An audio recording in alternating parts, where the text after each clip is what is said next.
अगर आप ट्रेडिंग में सिर्फ लॉस कर रहे हो या फिर आपके लिए आपकी प्रॉफिटेबिलिटी को मेंटेन करना मुश्किल हो रहा है, let me be honest with you, आपके अंदर में कोई कमी नहीं है।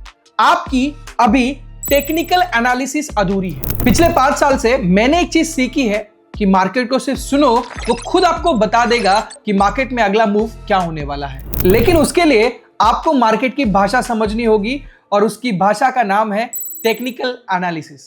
बहुत हो गई इधर उधर की वीडियोस देखना, बहुत हो गए इधर उधर के इंडिकेटर्स को यूज करना। आज मैं आपको दुनिया की सबसे प्रॉफिटेबल स्किल सिखाने वाला हूं, जिसकी शुरुआत हम जीरो से करने वाले हैं और वहां तक पहुंचेंगे जहां पर मार्केट आपको खुद से मार्केट की नेक्स्ट मूव बता देगा। ये सिर्फ कोई एक वीडियो नहीं है, एक फुल कोर्स है जिसको मैंने 2 पार्ट्स के अंदर में डिवाइड किया है। पार्ट 1, आज हम फाउंडेशन सेट करेंगे, जैसे सपोर्ट, रेजिस्टेंस, कैंडलस्टिक, और ये बेसिक चीज है जो आपको आपकी प्रॉफिटेबिलिटी की बिल्डिंग को ऊंचा बनाने के लिए मदद करेगी। इस वीडियो को लास्ट तक जरूर देखना, क्योंकि इस वीडियो के बाद में हम पार्ट 2 लेकर आने वाले हैं। और अगर आपने पार्ट 1 को अच्छे से नहीं देखा होगा तो पार्ट 2 आपको समझना मुश्किल हो जाएगा। पार्ट 2 के अंदर में हम सीखने वाले हैं एडवांस सेटअप, उसके साथ साथ में चार्ट पैटर्न, और लास्ट में हम सीखने वाले कुछ ऐसे प्रॉफिटेबल सेटअप जो आपको हमेशा प्रॉफिट बनाकर देंगे। अगर आपको लगता है कि आपको सब कुछ आता है तो रुक जाओ, मैं आपको आज मार्केट को देखने का एक नया पर्सपेक्टिव दूंगा, और जो पर्सपेक्टिव आपको मार्केट के अंदर में आपकी प्रॉफिटेबिलिटी को मेंटेन करने में मदद करेगा। So get a notebook, pen and paper, as well as अपने मोबाइल को साइलेंट करो और चलो मिलके सीखते हैं technical analysis. So ladies and gentleman, my name is Kiran and you are watching crypto with Kiran. चलो एक सिंपल सवाल से शुरू करते हैं। टेक्निकल एनालिसिस है क्या? Technical analysis study of historic price movement है, जो आपको करंट सिचुएशन के अंदर में डिसीजन लेने में मदद करता है कि मार्केट में नेक्स्ट क्या हो सकता है। सिंपल लैंग्वेज में हम मार्केट की पुरानी कहानी पढ़ते हैं और जिससे हमें मार्केट की नेक्स्ट कहानी प्रेडिक्ट करना आसान हो जाता है। तो चलिए समझते हैं पेपर के ऊपर में कि ये कैंडलस्टिक का इस ट्रेडिंग के अंदर में इतना इंपॉर्टेंस क्यों है, क्योंकि ये मार्केट की आपको हर चाल बता सकता है। आपने अगर इसको अच्छे से समझ लिया तो ये आपसे बात कर सकता है और अगली कैंडल रेड बनेगी या ग्रीन, ये आपको बता सकता है। तो चलिए समझते हैं कैंडलस्टिक के कंपोनेंट को। कैंडलस्टिक के अंदर में 2 मेजर पार्ट्स होते हैं, एक है कैंडल की बॉडी और दूसरी है कैंडल की विक्स। यहां पे कैंडल 2 कलर की बन सकती है, एक कैंडल बन सकती है आपकी रेड और दूसरी कैंडल आपकी बन सकती है ग्रीन। जो कैंडल आपकी ग्रीन है वो आपको बाइंग प्रेशर दिखाती है और जो कैंडल आपकी रेड है वो आपका सेलिंग प्रेशर दिखाती है। और कैंडल के अंदर में टाइम फ्रेम का मतलब होता है कि ये कैंडल कितने मिनट की बनी है। आप अगर कैंडल के अंदर में 1 घंटे की कैंडल को देख रहे हैं तो आपको उस एक पूरे घंटे के अंदर में इस मार्केट के अंदर में चाहे किसी भी स्टॉक ने, क्रिप्टो ने, फॉरेक्स ने या किसी भी करेंसी पेयर ने क्या मूवमेंट दी, ये आपको वो बताता है। कैंडल्स आपको हमेशा से 2 कलर की दिखेगी, एक होगी रेड कैंडल, दूसरी होगी ग्रीन कैंडल। चलिए समझते हैं ग्रीन कैंडल से। जब भी कोई कैंडल बने तो उसके अंदर में 2 चीजें होती है, एक आपकी है बॉडी और दूसरा है उसका विक। जब मार्केट ग्रीन तरफ शुरू हो रहा है या मार्केट के अंदर में बाइंग आना शुरू हो रही है तो उसके अंदर में ये होगा कैंडल का ओपन प्राइस और ये होगा कैंडल का क्लोज प्राइस। हमेशा से जो क्लोज प्राइस है वो ग्रेटर रहेगा ओपन प्राइस से, मतलब हमेशा से मार्केट ऊपर जाके ओपन के अंदर में क्लोज होगा। ये जो बॉडी है इसकी शुरुआत हुई थी, यहां से बॉडी बनना शुरुआत हुई, ये बॉडी यहां पे क्लोज होगी। अब ये जो अपर क्लोज पॉइंट है ये दिखा रहा है कि मार्केट उस टाइम फ्रेम के अंदर में, अगर आप टाइम फ्रेम 15 मिनट्स में देख रहे हैं तो उस टाइम फ्रेम के अंदर में जो मार्केट है इसकी हाईएस्ट प्राइस कहां तक चली गई थी वो दिखाएगा और लोएस्ट प्राइस जहां से शुरुआत हुई वो दिखाएगा। तो आपको ये दोनों पॉइंट मिल जाते हैं, लोएस्ट प्राइस और हाईएस्ट प्राइस। जिस समय पे आप कैंडल का ओपन और क्लोज समझते हैं उस पे आपको उसकी प्राइस समझ में आ जाती है। सेकंड कैंडल बनती है रेड कैंडल। अब रेड कैंडल क्या है? रेड कैंडल के अंदर भी आपको 2 चीजें मिलेगी, एक होगी उसकी बॉडी, दूसरा होगा उसकी विक्स। रेड कैंडल हमेशा यहां से ऊपर से शुरू हो रही है, मतलब ये कैंडल का ओपन है, ये कैंडल का क्लोज है। जब कैंडल ऊपर से शुरू हुई, मान लेते हैं कि उसकी प्राइस 10 रुपए थी और जब क्लोज हुई तो वो 8 रुपए पे क्लोज हुई। तो हमेशा से रेड कैंडल के अंदर में जो ओपन प्राइस रहेगी वो हमेशा से हाई रहेगी as compared to close price. और बस इतना ही नहीं कि हर एक कैंडल जो है वो एक बायर के और सेलर के बीच का बैटल है। अगर आप ये डिसाइड कर सके कि इस समय पे बायर्स हावी है या सेलर्स हावी है, ये कैंडल्स आपको खुद बताएगी। ये कैंडल्स की साइजेस, कैंडल के अंदर का वॉल्यूम, उसकी ओपनिंग प्राइस, उसकी क्लोजिंग प्राइस, ये सारी चीजें आपको बता रही होगी। आपको सिर्फ ऑब्जर्व करना है, समझना है कि ये कैंडल आपसे क्या बात कर रही है, और अगर आप ये समझते हैं तो आप मार्केट के अंदर में आने वाला नेक्स्ट मूव फाइंड आउट कर सकते हैं। कैंडल ग्रीन क्लोज हुई, इसका मतलब है इस बैटल के अंदर में बायर जीते, और कैंडल अगर रेड क्लोज हो गई तो इसका मतलब इस बैटल के अंदर में सेलर जीते। और अगर आपको सिर्फ इतना बेसिक समझ में आ गया तो आपको कैंडलस्टिक का फाउंडेशन अपने आप में समझ में आ गया। जब आपको कैंडल्स की पढ़ाई आ गई, कैंडल्स क्या बोल रही है ये आपको समझ में आने लग गया, तो अब बात आती है ग्रुप ऑफ कैंडल्स आपसे क्या बात कर रही है। और इस ग्रुप ऑफ कैंडल्स को ट्रेंड कहा जाता है, और आपने हमेशा सुना होगा trend is your friend.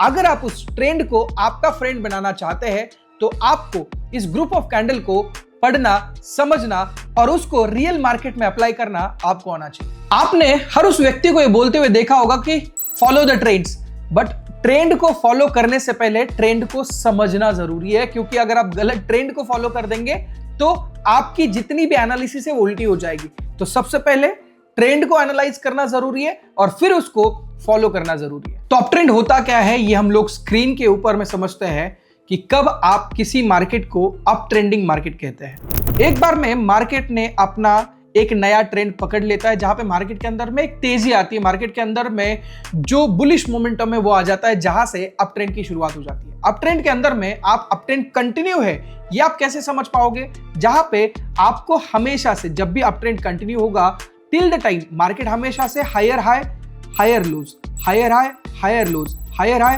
Higher lows बनाएगा। वो अपन कैसे देखते हैं, यहाँ पे देखते हैं अपनी पेपर के ऊपर में कि किस तरीके से market higher highs and higher lows बनाता है। जैसे आप इस तरीके से देखिएगा,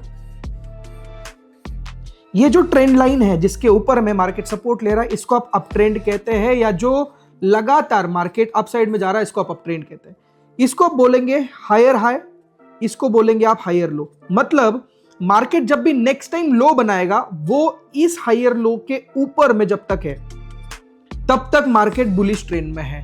टिल द टाइम मार्केट जब तक हमेशा से पिछले हायर लो से अगला हायर लो की प्राइस अगर ज्यादा है तो अभी भी हम क्या है, अप ट्रेंड में है। बट जैसे ही मार्केट के अंदर में आपको दिखता है कि मार्केट जो है ये जो लास्ट हायर लोज है यहाँ पे इसके नीचे जाके कोई कैंडल क्लोज कर रहा है, तो यहां से ट्रेंड चेंज हो जाता है, यहां से ट्रेंड के अंदर में चेंज आ जाता है। तो टिल द टाइम हमेशा मार्केट अपने हायर लोज को अप साइड में ब्रेक करता रहेगा। Till the time market is in up trend, but जैसे ही लास्ट वाले हायर लो के नीचे कोई भी कैंडल जाके क्लोज करेगा तो उसके बाद में ट्रेंड चेंज के हमें एक निशानी समझ में आ जाती है। जैसे हम चार्ट पे देखते हैं, इस चार्ट के अंदर में यहाँ पे पहला ट्रेंड शुरू हुआ जहां पे ये हायर हाई बना, देन ये हायर लो, देन यहाँ पे वापस higher high higher low, higher high higher low, higher high, और ये लास्ट का हायर लो है। आप अगर यहां देखेंगे तो इस जगह को हम लोग अगर हायर लो कहते हैं, ये वाला इस टाइम फ्रेम के अंदर में जैसे ही इसका ब्रेकडाउन हुआ, जैसे ही इस हायर लो को मार्केट ने तोड़ा तो मार्केट के अंदर में एक नया ट्रेंड शुरू हुआ। मार्केट ने रिट्रेस वापस उसी लाइन को किया, बट उसके बाद में मार्केट कुछ समय के लिए उसके नीचे ही रहा। मतलब क्या है, यहां पे हमारे लिए अप ट्रेंड चल रहा था, this is hour up trend. यहां पे आप अगर चेक करेंगे तो मार्केट हमेशा से जो नेक्स्ट हाई है वो बड़ा होते हुए लग रहा था। जहां पे ये वाला हाई था इसकी प्राइस 1,03,000 थी, यहाँ पे हाई बना तो 1,03,700 थी, यहाँ पे हाई बना तो 1,04,000 थी। एवरी टाइम जो न्यू हाई था, सबसे टॉप हाई था, वहां पे 1,04,400 की प्राइस थी। बट जैसे ही मार्केट ने ये वाला जो ट्रेंड था ये तोड़ दिया, कब तोड़ा, क्योंकि ये जो हायर लो था, प्रीवियस हायर लो, इसके नीचे में कैंडल क्लोज हुई और मार्केट का ट्रेंड चेंज हुआ। तो हम बात कर रहे थे अप ट्रेंड के ऊपर में, तो this is called up trend. Market जब भी स्ट्रक्चर बनाता है तो आपको दो चीजें दिखाता है। एक कि जब ये मार्केट ग्रीन बन रही है तो मार्केट के अंदर में ये हाई लगा और इसके बाद में इसको बोलते हैं पुल बैक। तो एवरी टाइम मार्केट हमेशा से जो पुराना हाई था, ये जो हाई था इसका, इस हाई से ऊपर में जब नया हाई बनाता है और पुल बैक के लिए इसके नीचे नहीं आता, जो पुराना लो था उसके नीचे नहीं आता। टिल द टाइम आप ये कह सकते हो कि अभी हम लोग अप ट्रेंड में है। टिल द टाइम आप ये बोल सकते हो कि मार्केट के अंदर में जो प्राइस है वापस हाई जाने के चांसेस है। क्यों? क्योंकि वो अपना लो जो है उसको ब्रेक नहीं कर रहा। जैसे ही ये वाला लो है जो हमने रिसेंट बनाया था, ये लो किसी भी तरीके से टूटता है तो हम यहां से ट्रेंड चेंज हो गया है ये समझते हैं, और यहां से अब हम अभी तक हम लोग मार्केट को बुलिश देख रहे थे। इसके बाद में शायद शॉर्ट टर्म के लिए या कुछ टाइम के लिए हम लोग मार्केट के अंदर में सेलिंग या फिर बेरिश मोमेंटम देख सकते हैं। और आपने सुना है कि ट्रेंड इज योर फ्रेंड, तो जब जब मार्केट अप ट्रेंड के अंदर में है हम हमेशा से बाइंग की अपॉर्चुनिटीज ढूंढेंगे, और जब भी मार्केट लोअर लो के अंदर में या डाउन ट्रेंड के अंदर में वहां हम हमेशा से सेलिंग की अपॉर्चुनिटी ढूंढेंगे। तो अगर ट्रेंड बुलिश है तो आपको हमेशा से बाइंग की अपॉर्चुनिटी ढूंढेंगे। अब हमने अप ट्रेंड समझ लिया, अब इसके अपोजिट होता है डाउन ट्रेंड। जैसे हमने समझा था कि मार्केट के अंदर में जब अचानक से तेजी आ जाए, मार्केट के अंदर में प्राइस मूवमेंट बुलिश हो जाए तो अप ट्रेंड शुरू हो जाता है, मार्केट के अंदर में ट्रेंड अपसाइड की तरफ मूव करता है। बट उसी तरीके से जब मार्केट के अंदर में एक गिरावट आती है, एक मंदी आती है, मार्केट के अंदर में सेल ऑफ आता है, तो उसके बाद में ट्रेंड डाउन ट्रेंड की तरफ मूव होने लग जाता है। तो चलिए समझते हैं एग्जैक्टली डाउन ट्रेंड क्या है और उसको कैसे फाइंड आउट करना। तो चलिए समझते हैं डाउन ट्रेंड को मेरी स्क्रीन के ऊपर में। डाउन ट्रेंड के अंदर में हमेशा से क्या होता है, जैसे अप ट्रेंड के अंदर में हमेशा हायर हाई लगते हैं या हायर लोज लगते हैं, उसी तरीके से डाउन ट्रेंड के अंदर में लोअर लोज लगते हैं या लोअर हाइज लगते हैं। तो देखते हैं इसको, आप इस प्राइस मोमेंट को अगर देखेंगे, यहाँ पे इस पॉइंट के बाद में मार्केट ने इस लेवल को कभी नहीं तोड़ा। मतलब ये जो लेवल अभी हमने निकाली है, इस लेवल के ऊपर में मार्केट ने इसके बाद में कुछ समय तक कोई भी मोमेंटम नहीं दिया। तो जैसे ही ये हाई हमें डिटेक्ट हुआ कि ये मार्केट का हाई है और प्रीवियस लो के नीचे जाके जो कैंडल क्लोज हुई, उसके बाद में ट्रेंड डाउन ट्रेंड की तरफ शुरू हुआ। ये पहला लो बना, यहाँ पे सेकेंड लो, देन यहाँ पे थर्ड लो। इससे क्या समझ में आता है कि जब प्रीवियस लोअर लो है उससे नीचे जाके सेकेंड लोअर लो बन रहा है, विद थर्ड लोअर लो बन रहा है, तो मार्केट एक डाउन ट्रेंड के अंदर में ही हमें समझ में आता है। चलिए तो इसको पेपर के ऊपर में समझते हैं कि मार्केट किस तरीके से मूवमेंट करता है। आप अगर ये देखेंगे तो मार्केट जब भी शुरुआत होती है, एग्जाम्पल के तौर पर डाउन ट्रेंड के लिए, तो मार्केट मान लेते हैं ये एक मूवमेंट बनाया, देन नीचे, देन दूसरा लोअर लो उसके नीचे, देन तीसरा लोअर लो उसके नीचे, एंड देन नेक्स्ट लो। तो अप ट्रेंड के अंदर में होता क्या था, मार्केट अपसाइड जा रही है। सेम अगर इसको आप अपोजिट तरीके से देखेंगे तो मार्केट जब डाउन ट्रेंड होता है उसमें नीचे जाएगी। अगर आप इसको सिर्फ उल्टा भी कर लोगे तो आपको समझ में आ जाएगा, this is all about down trend. मतलब क्या हो रहा है, यहां पे चेक करो, मार्केट के अंदर में एक नया लो हमेशा से बन रहा है और मार्केट हमेशा नीचे की तरफ जा रही है, और इस एक ट्रेंड लाइन के ऊपर में ये अपना एक सपोर्ट ले रही है। तो आप अगर देखेंगे, इसको बोलते हैं हायर लो, ये है लोअर लो। जो लोअर लो है वो हमेशा से जो लो बन रहे हैं इसको लोअर लो कहेंगे, और जो हाइज बन रहे हैं उसको हायर लोज कहेंगे। टिल द टाइम ये जो लास्ट हायर लो है इसके ऊपर में मार्केट जाकर क्लोज नहीं होती, तब तक ट्रेंड चेंज की हमें कोई इंडिकेशन नहीं है। मतलब हमेशा से आप किसी भी टाइम फ्रेम के अंदर में अगर ट्रेंड चेंज को समझना चाहते हैं तो आपको ये देखना होगा कि लास्ट लोअर लो जो है उसको किस तरीके से, आगे हम डिस्कस करेंगे कि किस तरीके से एडवांस लेवल पे कि किस तरीके से देखना है, क्या सच में ट्रेंड चेंज है, फेक आउट ट्रेंड चेंज है, वो सब कुछ समझ में आएगा। वो सब कुछ हम सीखेंगे समय के साथ में। बट फॉर नाउ, अगर आपका किसी भी टाइम फ्रेम के अंदर में एक ट्रेंड डाउन ट्रेंड की तरफ मूव हो रहा है और अचानक से वो जो लोअर लो है पिछली कैंडल का, उसका लोअर लो को कोई भी कैंडल आके ब्रेक करती है, तो वहां से ट्रेंड चेंज होने की निशानी हमें समझ में आती है।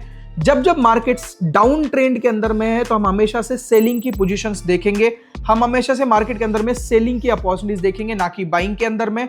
और हमेशा से हमें एक नया अपॉर्चुनिटी मिलता है हायर लो के ऊपर में, सेलिंग अपॉर्चुनिटी। मतलब जब जब मार्केट अपना एक हायर लो बनाएगा तब तब मार्केट के अंदर में हम लोग सेलिंग अपॉर्चुनिटीज देख सकते हैं।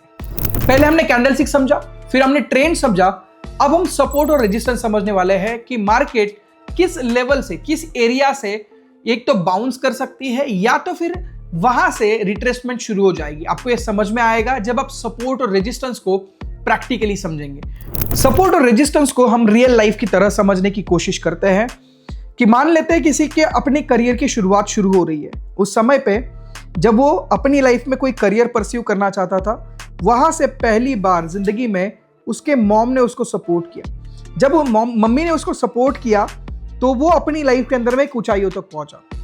बट यहां बैठे हुए थे पापा, ये रह गए पहले रेजिस्टेंस। पापा क्या है, पहले रेजिस्टेंस। रेजिस्टेंस मतलब क्या, वो व्यक्ति जिनको उसका ये काम करना पसंद नहीं है और जैसे उन्होंने अपोज किया ये यहां तक पहुंचे। और ऑफ कोर्स लाइफ के अंदर में बहुत फास्टली ग्रो कर रहे थे, बट उसके अंदर में जैसे ही पापा मिले, पापा एज अ रेजिस्टेंस मिले क्योंकि उनको ये काम पसंद नहीं था, और जिसकी वजह से यहां तक इसकी जो एनर्जी है या फिर उसकी जो प्राइस मूवमेंट है वो यहां तक ड्रॉप डाउन हुई। बट यहां पर उनको अपनी सिस्टर ने सपोर्ट मिला। पहले मम्मी ऑलरेडी सपोर्ट में थी, फिर सिस्टर ने सपोर्ट किया, और इन दोनों की सपोर्ट की वजह से ये जो पापा का जो अपोजिशन था या पापा का जो रिजेक्शन था या पापा का जो इनको अपोजिट करने का तरीका था उसको तोड़ के एक नया हाई इन्होंने बनाया, नए करियर की ऊंचाइयों तक पहुंचे। और यहां बन गया, ये पहला हाई बना था, ये सेकंड हाई बन चुका है। बट यहां पे जो फ्रेंड सर्कल था, इन्होंने ये जो फ्रेंड्स है ये बन गए रेजिस्टेंस 2। मतलब पहले पापा ने क्या किया, पापा ने अपोजिट किया तो वो रेजिस्टेंस 1 थे, अब फ्रेंड्स ने अपोजिट किया तो वो रेजिस्टेंस 2 बन गए। अब समझते हैं, बोलते हैं रेजिस्टेंस ब्रेक बिकम सपोर्ट। जब रेजिस्टेंस ब्रेक हो जाता है तो सपोर्ट बनते हैं। तो पहले इस व्यक्ति के साथ में जिसने ये करियर की शुरुआत करी, इसके साथ में सिर्फ मम्मी थी और यहां पे बाद में सिस्टर ने सपोर्ट किया। बट जैसे ही मम्मी और सिस्टर की ताकत को पापा ने देख लिया तो पापा भी अब सपोर्ट बन गए। मतलब जब ये रेजिस्टेंस टूटता है तो वो सपोर्ट की तरह एक्ट करना शुरू कर देता है। हम आगे प्रैक्टिकली चार्ट पे समझेंगे, बट रियल लाइफ एग्जांपल से हमें यह समझना है कि ये जो फ्रेंड्स है, अब इन लोगों ने यहां पे उसको अटकाया या यहां पे उसको ये किया, तो ये जो आ सकता है पहला रेजिस्टेंस, पहला सपोर्ट कौन होगा? पापा होंगे। क्यों? क्योंकि पहले वो रेजिस्टेंस थे, पहले उसको अपोजिट थे, बट उसकी एनर्जी, उसका डेडिकेशन, उसका यहां पे वॉल्यूम देख के वो उसके साथ चले गए। तो अब पहला सपोर्ट बने पापा 1 सपोर्ट 1, यहाँ पे सिस्टर सपोर्ट 2 और मदर सपोर्ट 3 बन गए हैं। तो आगे हम समझेंगे चार्ट के ऊपर में कि ये किस तरीके से वर्कआउट करता है। सपोर्ट और रेजिस्टेंस एक एरिया का काम करते हैं जो आपको प्राइस को मूवमेंट करने के लिए सपोर्ट करते हैं। तो चलिए समझते हैं इसको प्रैक्टिकली पेपर के ऊपर में। मान लेते हैं एक जोन, एक एरिया हो सकता है, this is zone, this is zone, ये एरिया है, कोई इंडिविजुअल लाइन नहीं है, राइट। अब आपको ये देखना है जब आप अप ट्रेंड के अंदर में है, मार्केट के अंदर में, तो जब जब मार्केट यहां पे आएगी तो इसे सपोर्ट बोला जाएगा, क्योंकि यहां पे मार्केट जब जब आएगी तो बाउंस करेगी, जब जब आएगी बाउंस करेगी, जब जब आएगी बाउंस करेगी। मींस ये जो एरियाज है ये सपोर्ट एरियाज है, मतलब यहां से बाउंसिंग मिल रहा है। जैसे प्रीवियस टाइम पे पापा उसको अपोजिट कर रहे थे, बट जब वो मम्मी के और अपने सिस्टर के सपोर्ट की वजह से पापा का रेजिस्टेंस तोड़ देता है, तो पापा वहां पे जैसे सपोर्ट बन रहे थे, आप यहाँ पे देख रहे हो, पापा यहाँ पे सपोर्ट बन गए थे। और ये जो सपोर्ट है इसे बोलते हैं सपोर्ट 1। सपोर्ट 2 कौन है? यहाँ पे सपोर्ट 2 सिस्टर है। सपोर्ट 3 कौन है? यहाँ पे सपोर्ट 3 मॉम है। तो ultimately whenever the resistance break it becomes support. तो यहाँ पे सबसे पहली चीज, ये सपोर्ट क्या है? जहां से प्राइस बार बार में बाउंस बैक करेगी, जहां से प्राइस मार्केट के अंदर में एक अपसाइड और एक बाइंग आ जाएगी, इस एरिया को बोलेंगे सपोर्ट एरिया। इस लड़के के करियर के अंदर में सपोर्ट का मतलब हो गया उसके लिए एक बाउंसिंग करने की आस कि भाई ये मुझे सपोर्ट करेंगे। सिमिलरली द पापा इज सपोर्टिंग, मींस या सिस्टर इज सपोर्टिंग और mother is supporting now. Why? Because एक आस, क्योंकि यहां तक अगर मैं नीचे गिरता हूं तो मुझे यहां उठाने वाला कोई ना कोई है, इसे बोलते हैं सपोर्ट। तो सिमिलरली जहां से मार्केट की बाउंस होने के चांसेस है, जहां पे मार्केट के अंदर में एक रिवर्सल होने के चांसेस है, मार्केट के अंदर में अपना ट्रेंड चेंज होने के चांसेस है, या फिर मार्केट के अंदर में प्राइस के अंदर में एक पॉजिटिव मोमेंटम होने के चांसेस है, उसे सपोर्ट कहते हैं। अब रेजिस्टेंस वो एरिया होता है जिसके अंदर में आप अगर चेक करेंगे, ये है रेजिस्टेंस का एरिया। अब ये रेजिस्टेंस का काम क्या है? जहां से प्राइस को नीचे की तरफ लेकर जाना। एवरी टाइम प्राइस जब जब इस एरिया में, इस जोन में जाएगी, मार्केट जो है वो नीचे की तरफ आना शुरू हो जाएगा। सो रेजिस्टेंस का मतलब यह है जिस जगह पे, जिस एरिया के अंदर में प्राइस नीचे की तरफ या ट्रेंड चेंज कर देती है या नीचे की तरफ आती है, यहां से सेल ऑफ आता है, उस एरिया को कहते हैं रेजिस्टेंस। जिस तरीके से पहले इस जर्नी के अंदर में, यहां से जब जर्नी शुरू हुई थी, ये जो पापा है ये पहले रेजिस्टेंस थे कि भाई मना कर रहे थे इस करियर को परस्यू करने के लिए। सिमिलरली जब जब मार्केट जहां से रेजिस्ट करता है या अपोजिट होता है, उस एरिया को हम रेजिस्टेंस कहते हैं। जहां पे पापा पहले रेजिस्टेंस थे फर्स्ट सिनेरियो के अंदर में, जहां पे उसकी सिर्फ शुरुआत हुई थी, बट नेक्स्ट सिनेरियो के अंदर में जब ये रेजिस्टेंस टूट गया और यहां से जाकर वापस मार्केट यहाँ पे रिट्रेस करने के लिए आया, तो ये सपोर्ट बन चुका था। सपोर्ट और रेजिस्टेंस मार्क करने के 3 फायदे हैं। सबसे पहला फायदा यह है कि आपको मेजर सपोर्ट के ऊपर में या रेजिस्टेंस के ऊपर में बाइंग और सेलिंग की अपॉर्चुनिटी मिल जाती है। मतलब आपको वहां से यह पता होता है कि इस एरिया से बाउंस हो सकता है मार्केट, या इस एरिया से मार्केट रिवर्सल हो सकता है। तो वहां पे आपको बाइंग और सेलिंग अपॉर्चुनिटी ढूंढना आसान हो जाता है डिफरेंट टाइम फ्रेम के अंदर में। और जैसे हमने बात करी कि जब भी कभी कोई रेजिस्टेंस टूटता है तो वो उसका नेक्स्ट सपोर्ट बन जाता है। मतलब आपको ट्रेंड कंटिन्यूएशन के अंदर में, चाहे रेजिस्टेंस टूटने के बाद में मार्केट आप ट्रेंड की तरफ जा रहा हो या सपोर्ट टूटने के बाद में मार्केट डाउन ट्रेंड की तरफ जा रहा हो, बट आपको ट्रेंड को कंटिन्यूएशन में देखने के लिए या ट्रेंड को समझने के लिए यह बहुत आसान हो जाता है कि जब भी रेजिस्टेंस ब्रेक होता है वो उसका नया सपोर्ट बन जाता है, या जब भी कोई सपोर्ट ब्रेक होता है तो उसका रेजिस्टेंस बन जाता है, जिससे आपको ट्रेंड की कंटिन्यूएशन का अंदाजा आ जाता है। और तीसरा जो सबसे मेजर फायदा है वो है आपका स्टॉप लॉस और टेक प्रॉफिट लेने के लिए आपको मदद हो जाती है, क्योंकि आप सपोर्ट और रेजिस्टेंस की मदद से आपका टारगेट क्या हो सकता है, जो रेजिस्टेंस लेवल पे हो सकता है जब आप बाइंग अपॉर्चुनिटीज ढूंढ रहे हैं, और जब आपका टारगेट सेलिंग अपॉर्चुनिटी के अंदर में सपोर्ट के ऊपर में हो सकता है। तो आप सपोर्ट और रेजिस्टेंस आपको बाइंग एंड सेलिंग के अंदर में स्टॉप लॉस लगाना या टेक प्रॉफिट लगाने के लिए मदद करते हैं। जब ये सपोर्ट या रेजिस्टेंस टूटता है तो यहाँ पे हमारी आ जाती है ब्रेक एंड रिट्रेस स्ट्रेटेजी, जहां पे हमें समझ में आ जाता है कि मार्केट के अंदर में ट्रेंड कंटिन्यू होगा या फिर मार्केट वहां से ट्रेंड रिवर्सल करेगा।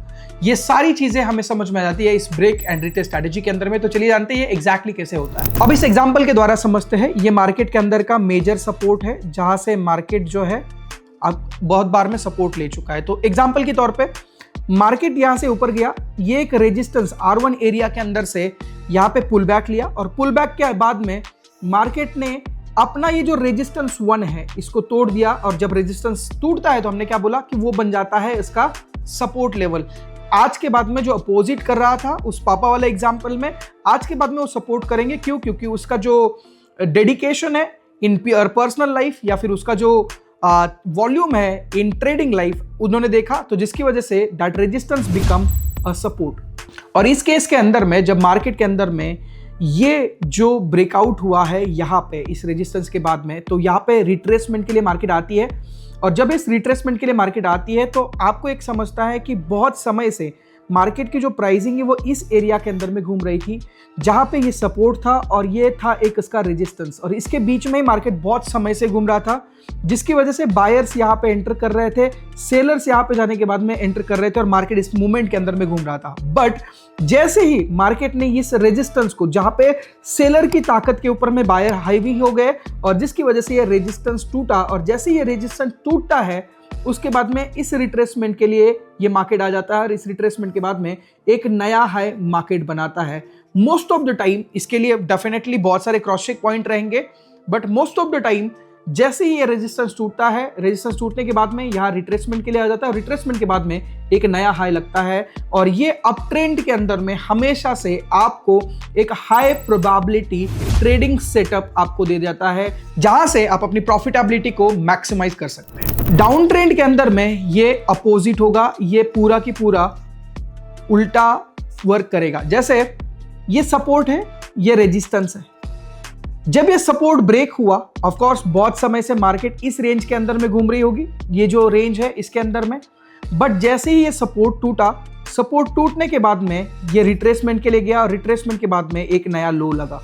तो मार्केट की शुरुआत यहां से हुई, मार्केट को यहां एक रेजिस्टेंस मिला, रेजिस्टेंस के बाद में मार्केट अपने सपोर्ट एरिया पे आया, बट सपोर्ट एरिया यहां पे वीक होने की वजह से ये सपोर्ट टूटा। जैसे ही सपोर्ट टूटा, मार्केट ने एक रिट्रेसमेंट के लिए गया, और रिट्रेसमेंट जब गया तो ये हमारा एक हाई प्रोबेबिलिटी सेलिंग सेटअप बन जाता है, या मार्केट के अंदर में सेलिंग के लिए हम यहाँ पे बैठ सकते हैं, जो हाई प्रोबेबिलिटी सेटअप बन जाता है, जहां से मार्केट एक नया लो बनाने वाली है, मार्केट के अंदर में एक सेलिंग प्रेशर आने वाला है। ये कैसे समझ में आया? क्योंकि अभी तक ये सपोर्ट था। मतलब आप एक चीज समझो कि आपको आपके घर के अंदर में कोई सपोर्ट कर रहा है, बट अगर वही व्यक्ति आपके अपोजिट हो जाए तो ऑफकोर्स वहां से आपका जो डाउनफॉल है वो ज्यादा होने लग जाएगा। सिमिलरली प्रीवियस एग्जांपल से समझते हैं कि ये मम्मी की तरह सपोर्ट का काम कर रहे थे, पापा की तरह ये रेजिस्टेंस का काम कर रहे हैं, बट जब यहाँ पे आया, जब मम्मी के सपोर्ट की इस पर्सन को जरूरत थी बट वो नहीं मिला, जिसकी वजह से ये ब्रेकडाउन हुआ। ब्रेकडाउन मतलब ऑब्वियस एक हार्ट ब्रेकिंग ब्रेकडाउन, और उसके बाद में जैसे ही मार्केट रिट्रेसमेंट के लिए गया वहां से एक नया लो बना। मतलब अब जो मम्मी इससे पहले सपोर्ट की तरह काम करती थी, पहले सिर्फ पापा अपोजिट थे इस थॉट के ऊपर में, इस करियर के ऊपर में अपोजिट थे, अब मम्मी और पापा दोनों हो गए, तो ताकत दुगना हो गई इन अपोजिशन, और जिसकी वजह से मार्केट यहां से एक बड़ा सा ब्रेकडाउन डाउन की तरफ लेगा, जिसकी वजह से इसकी करियर की जो डाउन ट्रेंड है वो बहुत बड़ी लेवल पे जाएगी। जस्ट बिकॉज ऑफ जो लोग पहले सपोर्ट करते थे अब वो रेजिस्टेंस का काम कर रहे हैं, पहले जो उनके लिए फेवर में थे अब उसके फेवर में नहीं है। सिमिलरली ये जो एरिया था पहले एक सपोर्ट एरिया था, जैसे ही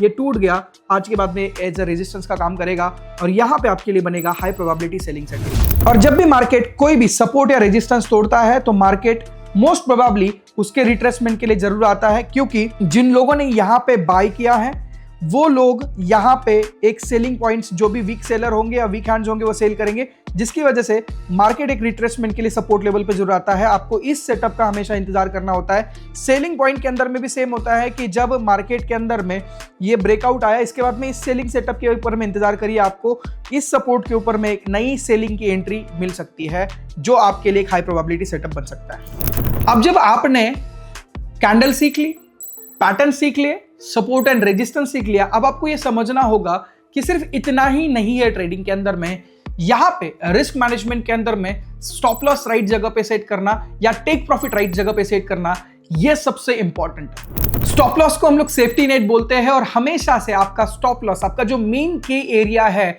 जहां से आप एंट्री ले रहे हैं, जहां से बहुत बार में मार्केट ने एक तो सपोर्ट लिया है या रेजिस्टेंस लिया है, उसके कुछ पॉइंट नीचे आपको रखना होता है, ताकि फिर अगर वो स्ट्रक्चर ब्रेकआउट होता है तो आपका लॉस होने से आपको बचाए, आपका लॉस को मिनिमाइज करे। बट अगर वहां से वो रेजिस्टेंस के ऊपर में से रेजिस्ट करता है या सपोर्ट के ऊपर में से बाउंस करता है, तो आपको एक लंबे टारगेट जहां पे 1:2 1:3 अगेंस्ट योर रिस्क रिवॉर्ड आपको मिल जाए। इसके लिए स्टॉप लॉस सही जगह पे सेट करना हम आगे की सीरीज में जरूर सीखेंगे कि वो कौन से एरियाज हो सकते हैं, कौन सी कैंडल्स हो सकती है। बट आपको सिर्फ अभी यहाँ पे समझना है कि रेजिस्टेंस जोन के ऊपर में या सपोर्ट जोन के नीचे में आपको स्टॉप लॉस लगाना है, और जस्ट मान लेते हैं आप बाइंग सेटअप के अंदर में है तो आपको सपोर्ट लेवल के नीचे में स्टॉप लॉस होगा, रेजिस्टेंस के ऊपर में आपका टेक प्रॉफिट होगा।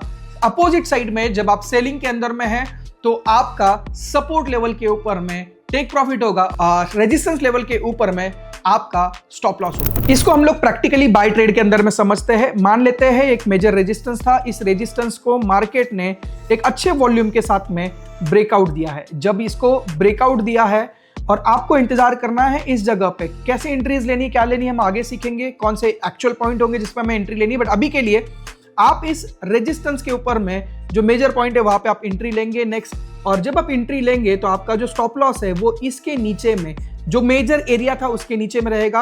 अगर मार्केट आपकी डायरेक्शन में मूव करता है तो आप बहुत अच्छा profit, take profit next resistance के ऊपर में ले सकते हैं। तो आपका नेक्स्ट टेक प्रॉफिट का होगा जहां पे नेक्स्ट रेजिस्टेंस है वहां पे आपका टेक प्रॉफिट होगा, depends on the risk reward again.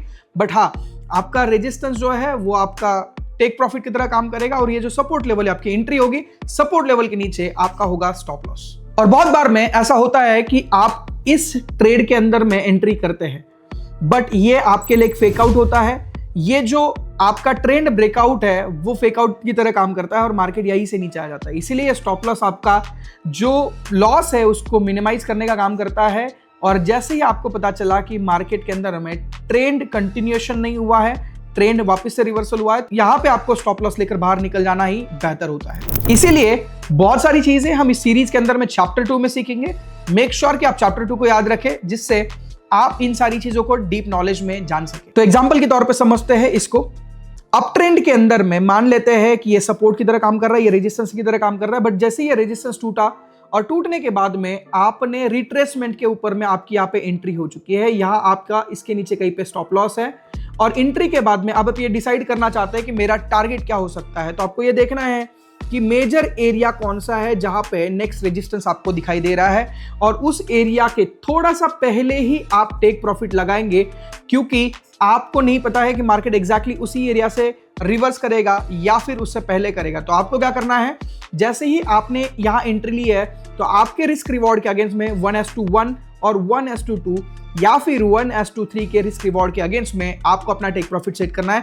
But आपको ये नहीं समझ में आ रहा है तो सिमिलरली अभी के लिए इतना ही समझ लीजिएगा कि नेक्स्ट रेजिस्टेंस के ऊपर में उससे एक एरिया के अंदर में जहां से प्रीवियस टाइम पे रिवर्सल आया था उस एरिया के अंदर में आप अपना टेक प्रॉफिट सेट कर सकते हैं। बहुत बार में लोग इस एग्जैक्ट एरिया के ऊपर में टीपी सेट करते हैं और मार्केट उससे पहले रिवर्सल हो जाती है। इसीलिए मार्केट को आपको कभी भी इस तरीके से नहीं देखना है कि एग्जैक्ट एरिया के अंदर में शायद उससे पहले भी रिवर्स हो सकता है। इसीलिए आपको इस एरिया के नीचे में कोई एक सेफर जोन जो आपके रिस्क रिवॉर्ड के अगेंस्ट में आपको काम कर दे रहा है वहां पे आपको टेक प्रॉफिट सेट करना है। तो देखा आपने, हमने कैंडलस्टिक समझा, चार्ट पैटर्न समझा, उसके साथ में सपोर्ट और रेजिस्टेंस समझा और सपोर्ट और रेजिस्टेंस का यूज करके अपना स्टॉप लॉस कहां लगाना चाहिए, हमारे टेक प्रॉफिट्स क्या होने चाहिए, इसको समझा। ये सिर्फ एक पार्ट 1 था जिसके अंदर में यह चीजें हमने डिस्कस करी।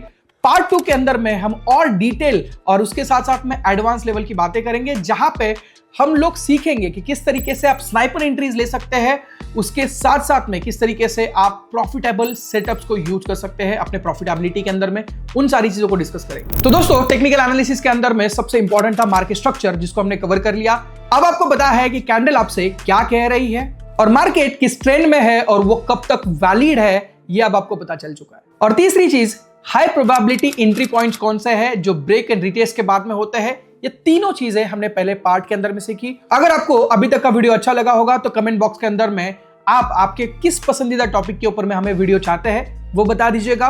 तो नेक्स्ट वीडियो के अंदर में हम सीखेंगे सीक्रेट्स, इंडिकेटर्स और EMS, high impact candlestick patterns, जिसको हम डीपली जानेंगे कि किस कैंडल के ऊपर में हमें एंट्री लेनी है, कौन सी कैंडल हमें रिजेक्शन या सपोर्ट दिखा रही है। पावरफुल चार्ट पैटर्न्स के ऊपर में बात करेंगे जहां पे आपको डबल बॉटम, ट्रिपल टॉप और ऐसे बहुत सारे चार्ट पैटर्न्स के ऊपर में हम बात करें। अगर आपने ये वीडियो अभी तक देखा है तो मैं आपको नेक्स्ट वीडियो रिकमेंड करूंगा ये